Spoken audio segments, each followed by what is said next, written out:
ಇನ್ನು ಉದ್ಯಮಿ ಮೋಹನ್ ದಾಸ್ ಪೈ ಅವರ ಟೀಕೆಗೆ ಸಚಿವ ಪ್ರಿಯಾಂಕ ಖರ್ಗೆ ಕೂಡ ಟೀಕೆಯನ್ನ ಮಾಡಿದ್ದಾರೆ. ಏನು ಹೇಳಿದ್ದಾರೆ ಖರ್ಗೆ ಅವರು ಕೊಟ್ಟಿರುವಂತ ಟಾಂಗು? ನಿಮ್ಮ ಅಂದಿನ ಸರ್ಕಾರಕ್ಕೆ ಯಾಕೆ ನೀವು ಜ್ಞಾನೋದಯ ಮಾಡಲಿಲ್ಲ? ನಾವು 135 ಸ್ಥಾನಗಳನ್ನು ಪಡೆದಿದ್ದೇವೆ.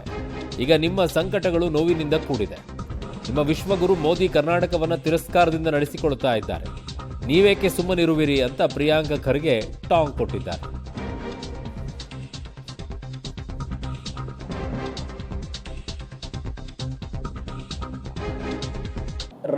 ಏನು ನಗರದಲ್ಲಿ ಸಮಸ್ಯೆ ಇದೆ, ಚೆನ್ನೈನಲ್ಲಿದೆ, ಡೆಲ್ಲಿನಲ್ಲಿದೆ, ಮುಂಬೈನಲ್ಲಿದೆ. ಆದರೆ ಅಲ್ಲಿನ ಜನ, ಅಲ್ಲಿನ ಯಾರು ಮುಖ್ಯಸ್ಥರು ಇರ್ತಾರೆ, ಡ್ಯಾಮೇಜ್ ಆಗಿ ಮಾತಾಡೋಕ್ಕೆ ಎಕೋಸಿಸ್ಟಮ್ ಅಂತ ಏನಿರ್ತೀವಿ ನಾವು, ಬಂಡವಾಳದ ಎಕೋಸಿಸ್ಟಮ್ ಅಂತ ನಾವೇನು ಹೇಳ್ತೀವಿ, ಅದಕ್ಕೆ ಡ್ಯಾಮೇಜ್ ಮಾಡೋಂಗೆ ಮಾತಾಡ್ತಾರ ಸರ್ ಯಾರನ್ನ? ನೀವು ಕೊಡಿ, ಸಕಾರಾತ್ಮಕವಾಗಿ ಟೀಕೆ ಮಾಡಿ, ಬೇಡ ಅನ್ನಲ್ಲ. ಸಲಹೆ ಕೊಡಿ, ಬೇಡ ಅನ್ನಲ್ಲ. ನಿಮ್ಮ ಸಲಹೆಗಳು ಈ ಕೀಬೋರ್ಡ್ ವಾರಿಯರ್ಸ್ ಸಲಹೆಗಳಿಗೆ ಚೆನ್ನಾಗಿರ್ತಾ ಇದೆ ಒಂದೊಂದು ಸರಿ ಅಂದ್ಬಿಟ್ಟು ಅವರಿಗೆಲ್ಲ ಕಮಿಟಿನಲ್ಲಿ ಹಾಕಿದ್ದೀವಲ್ಲ ನಮ್ಮ ಸರ್ಕಾರದವರು, ಇವಾಗಿಂದಲ್ಲ 20-30 ವರ್ಷದಿಂದ.